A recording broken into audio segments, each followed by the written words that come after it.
எந்த விஷயம் பண்ணாலும் பிளான் பண்ணி தான் பண்ணணும். அப்பதான் அந்த விஷயம் நல்லா பெர்ஃபெக்ட்டா வரும் அப்படின்னு சொல்லிட்டு நெறைய பேர் சொல்வாங்க. ஆனா ஒரு சில டைம்ல நம்ம எந்த பிளானுமே பண்ணாம இருந்தா கூட, யூனிவர்ஸ் வந்து நம்மளுக்கு குடுக்க வேண்டிய விஷயத்த கரெக்ட்டா குடுத்துரும்.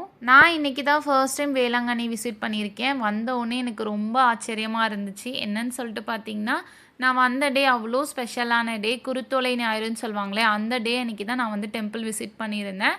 நான் ரொம்பவே பிளெஸ்ட்டா ஃபீல் பண்ணேன். நான் எக்ஸ்பெக்ட் பண்ணத விட கோவில்ல கூட்டம் ரொம்ப அதிகமா இருந்துச்சு. கோயில்ல நெறைய பூஜை எல்லாமே நடந்துட்டு இருந்தது. கோயிலுமே பார்க்குறதுக்கு அவ்ளோ அழகா இருந்துச்சு. நான் இதில ஒரே ஒரு தப்பு பண்ணிட்டேன். என்னன்னு சொல்லிட்டு பார்த்தீங்கன்னா, பகல் டைம்ல வந்து நான் வந்து சுத்தி பார்க்கணும்னு நெனச்சது தான் என்னோட பெரிய தப்பு. ஏன்னா, இங்க வெயிலோட தாக்கம் ரொம்ப அதிகமா இருந்தது. குழந்தைங்கலாம் கூட்டு போனீங்கன்னா ரொம்பவே டீஹைட்ரேஷன் ஆயிடும்.